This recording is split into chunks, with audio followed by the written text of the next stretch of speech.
अगर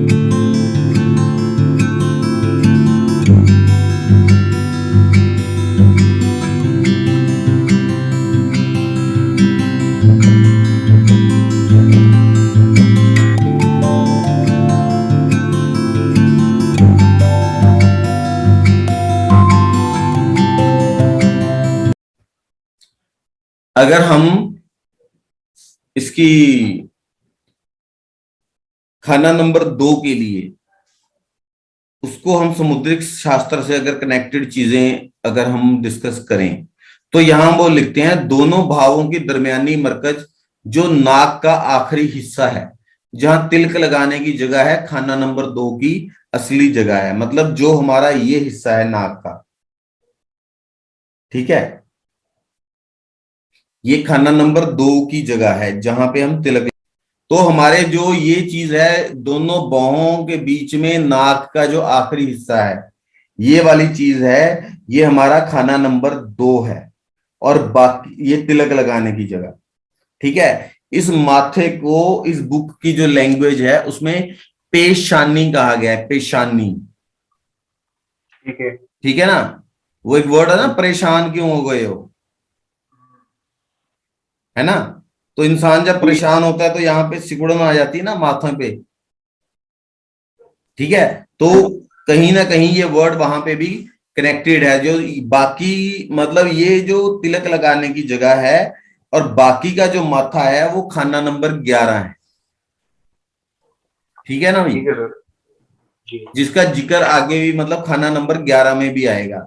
जब खाना नंबर 2 हर तरीके से खाली हो, ठीक है, उसमें 8 नंबर की दृष्टि से भी मतलब खाली हो, 8 नंबर में भी कोई ग्रह ना बैठा हो, वो जो ये जगह है उसको खाना नंबर 2 को तिलक लगाने की जगह गया कहा गया है। इसको हवाई ख्याल की तमाम ताकत में राहु केतु मुश्तरका की मसनूई नकली शुक्र की जगह को मान, ठीक है।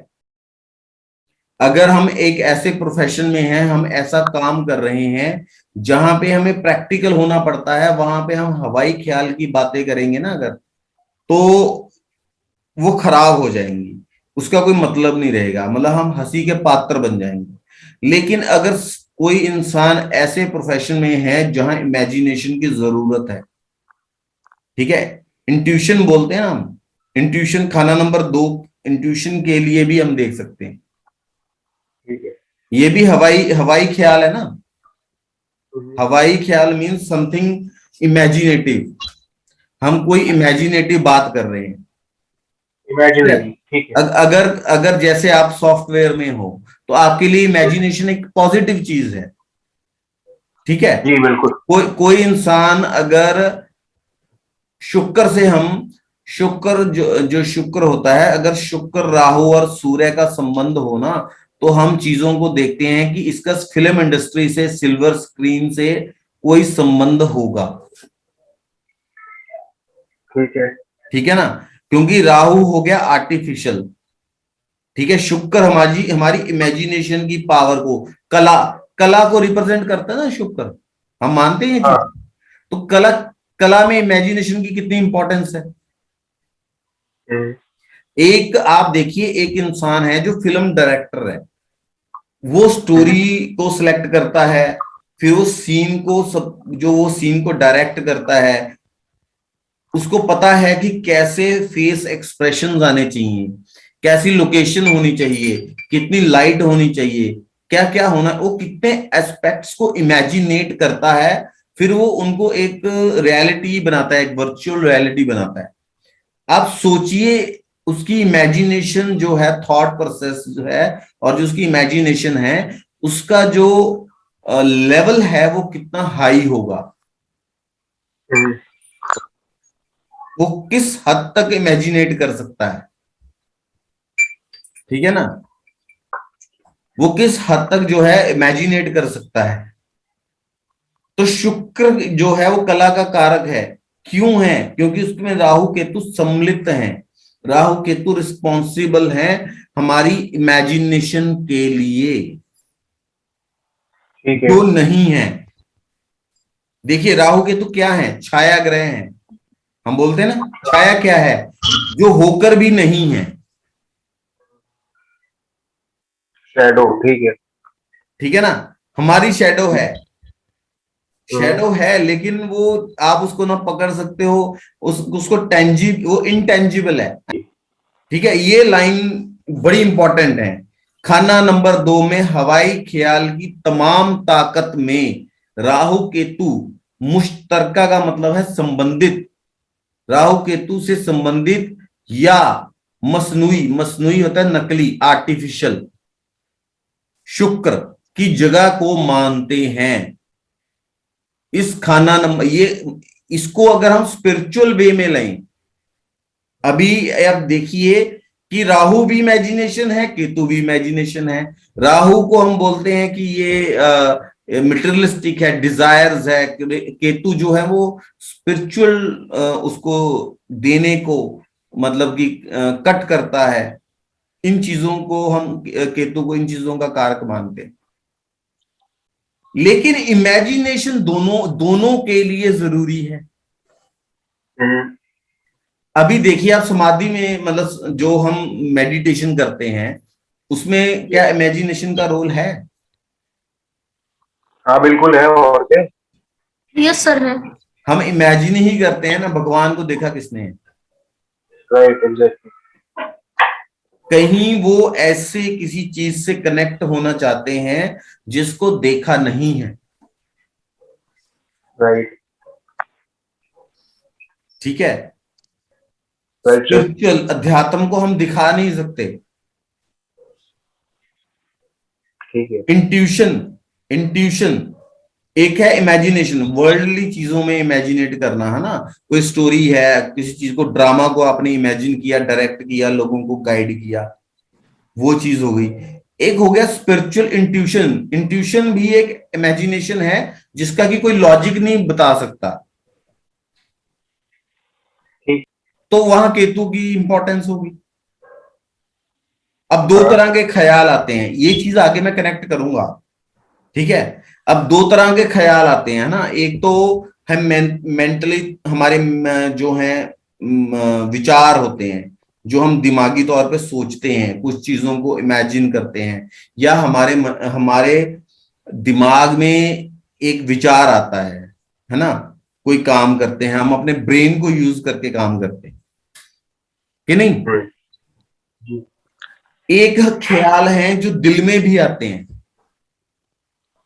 वो मटेरियलिस्टिक, नॉन मटेरियलिस्टिक होता है। चाहे वो मटेरियलिस्टिक हो चाहे नॉन मटेरियलिस्टिक हो। मैं यहां सिर्फ ख्याल की बात कर रहा हूं। एक तो हमारी ब्रेन की उपज है, ठीक है। ठीक है ना।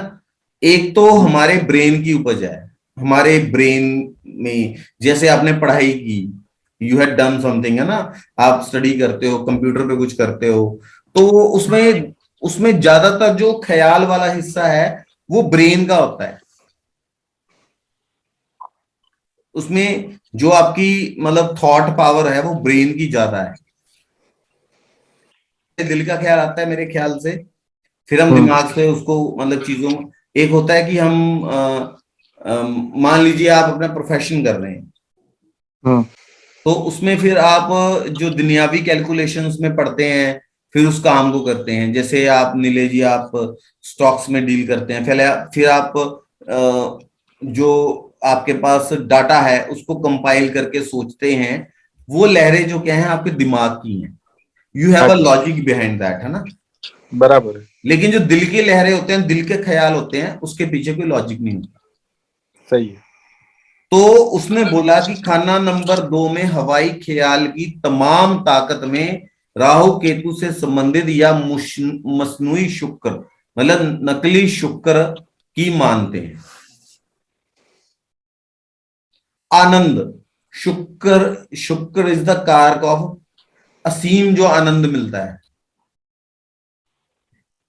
ठीक है ना, असीम आनंद होता है, शुक्र उसका कारक है ना। 12th हाउस में जाके लॉर्ड का परमानंद, मतलब 12th हाउस में आनंद होता है, शुक्र उसका कारक है ना। 12th हाउस में जाके लॉर्ड का परमानंद, मतलब 12th हाउस में जाके वो उच्च का हो जाता है। तो जो वो मतलब आनंद है स्पिरिचुअलिज्म में, तो शुक्र के दो पार्ट हैं, आनंद का कारक भी शुक्र है। तो शुक्र का जो मतलब परम आनंद है वो मुक्ति में, 12th हाउस साल्वेशन का भी बोलते हैं। केतु, केतु जिसका कारक है। जी। तो आपको वो आनंद कहाँ मिल रहा है, मतलब मेटेरियलिस्टिक वर्ल्ड में मिल रहा है या स्पिरिचुअल वर्ल्ड में मिल रहा है?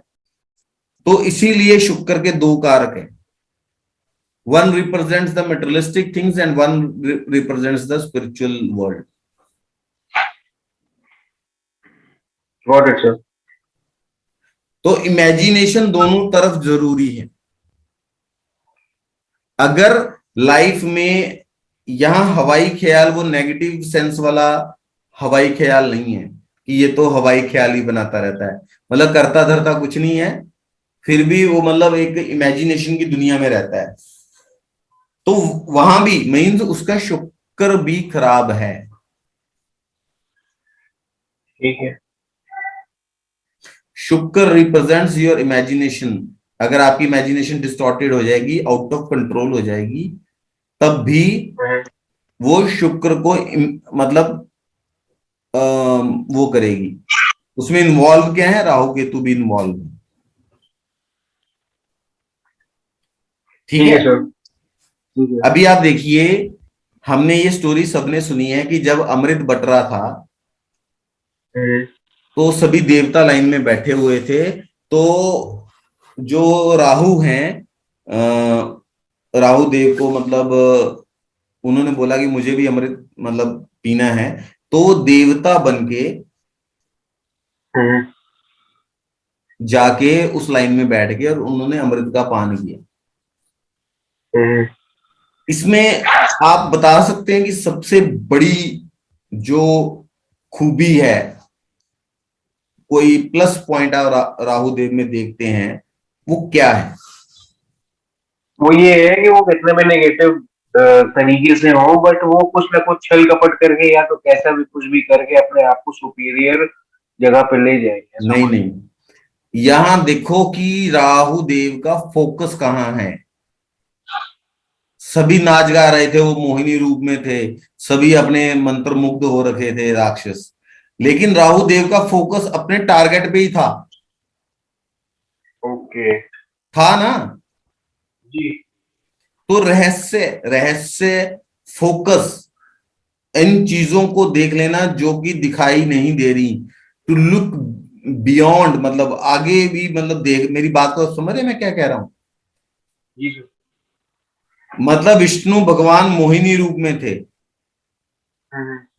Only Rahu Dev was the one who find out कि हाँ ये विष्णु भगवान है। जो दिख नहीं रहा उसको भी उन्होंने भांप लिया। जी ठीक है। ऐसे नहीं मतलब बोल दिया गया कि छल का कारक राहु सिग्निफिकेटर, क्योंकि जी। जो छल को पकड़ सकता है छल कर सकता है, रूप बदला, यहां रूप बड़े पैमाने में बदला जा रहा है स्टोरी में। Getting my point? Exactly. Vishnu भगवान ने मोहिनी रूप धारण किया, राहु महाराज ने देवताओं का रूप धारण किया। एक बहुत बड़े मतलब स्केल पे रूप परिवर्तन हो रहा है। ठीक है। तो आप देखिए, जो एक फिल्म स्टार होता है वो कितने रूप बदलता है। फोकस, ऐसी जो चीजें पर्दे के पीछे हैं उनको भी देख देख लेना। ठीक है। जिसका राहु स्ट्रांग होगा ना, आप उसको बेवकूफ नहीं बना सकते। हाँ बिल्कुल सही है। वो दूसरे को बेवकूफ बना सकता है, उसको बेवकूफ नहीं बना सकते आप। क्यों? वो आपकी होशियारी पकड़ लेगा, उसका फोकस जबरदस्त रहेगा। ठीक है। वो अपनी बात, उसका टारगेट क्या है, वहां वो फोकस्ड है। ठीक है। ठीक अभी आप ये चीज देखिए कि ये हवाई ख्याल, जो इनटेंजिबल चीजें हैं उसमें शुक्र भी इन्वॉल्व है, टेंजिबल में भी शुक्र इन्वॉल्व है, इनटेंजिबल में भी राहु केतु जो आर्टिफिशियल शुक्र बनाते हैं, ये इनकी इन्वॉल्वमेंट देखिए आप। फोकस, किसी की ये चीजें बिगड़ जाएं तो फोकस भी बिगड़ जाता है। ओवर इमेजिनेशन, इमेजिनेशन कितनी कर रहा है, जितनी जरूरत है उतनी कर रहा है या उससे कम ज्यादा हो रही है। ठीक है सर। तो फिर वो बोलते हैं खाना नंबर 8 का प्रभाव जाता है खाना नंबर 2 में। ये चीज मैं अभी भी बोल चुका हूं कि खाना नंबर जो 8 है वो खाना नंबर 2 को देखता है, खाना नंबर 2 देखता है खाना नंबर 6 को। ठीक है जी। इसलिए खाना नंबर जो 2 है उसकी कंडीशन क्या है, उसको देखने के लिए हमें 2, 6 और 8 इनको मिलाकर देखना चाहिए। ठीक है जी। एक तो इसमें क्लियर हुआ तिलक लगाने की जगह क्या है। ठीक है, खाना नंबर 2 धर्म स्थान। फिर ये कनेक्ट हुआ कि जो ख्याली मतलब जो इमेजिनेटिव पावर है, इंट्यूटिव और इमेजिनेशन पावर जो है वो किसके पास है, राहु एंड केतु के पास। ठीक है। फिर उसके बाद उन्होंने बोला कि खाना नंबर 8 देखता है खाना नंबर 2 को, और खाना नंबर 2 देखता है खाना नंबर 6 को। तो हमें जब भी खाना नंबर 2 की पोजीशन देखनी है तो खाना नंबर 8 और 6 का हाल क्या है इसको भी ध्यान में रखना है। ठीक है ना। तो खाना नंबर 8 मतलब दुनिया से बाहर जाने का इच्छा मतलब जो है वो है। और बृहस्पति का पक्का घर है खाना नंबर 5 जो कि भविष्य है, फ्यूचर है। खाना नंबर 9 क्या है, हमारा भूतकाल है। खाना नंबर क्या है, 9 क्या है, हमारा भाग्य है। ठीक है ना।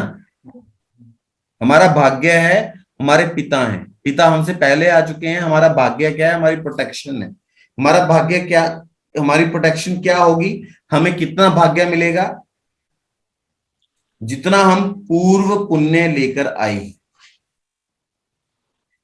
ठीक है। ठीक है ना जी। नंबर 5 हमारा भविष्य है। संतान हम कहां से देखते हैं, नंबर 5 से देखते हैं।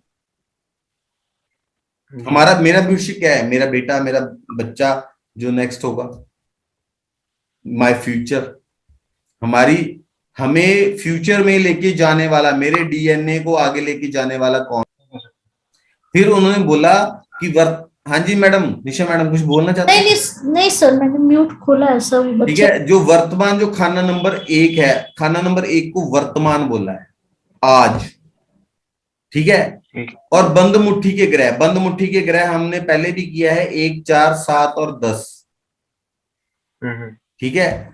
ये प्रेजेंट को रिप्रेजेंट करते हैं। वैदिक में भी ये चीज मानते हैं कि जो 1, 4, 7 केंद्र के जो प्लैनेट्स होते हैं वो हमेशा एक्टिव रहते हैं, उनकी अगर महादशा हो या ना हो। ठीक है। तो खाना नंबर 1 हमारा प्रेजेंट है, हमारा फ्यूचर है 5, और खाना नंबर 9, खाना नंबर 9 से हम खाना नंबर 1 की तरफ आ रहे हैं, पिता से पुत्र आ रहा है। ठीक है। तो अगर हम ये देखें कि जो खाना नंबर 4 है, खाना नंबर 4 किसको बोला है, जो नाभि का हिस्सा है, जो नाभि का हिस्सा है उसको खाना नंबर 4 बोलते हैं। ठीक है जी। Yes sir. जो बच्चा अपने साथ लेके आ रहा है, जो खजाना लेके आ रहा है, बंद मुट्ठी का हम बोलते हैं ना खजाना, जो बच्चा पैदा होता है वो अपने लेके आता है। तो किस्मत 9 जो बेस है, खाना नंबर 9 है।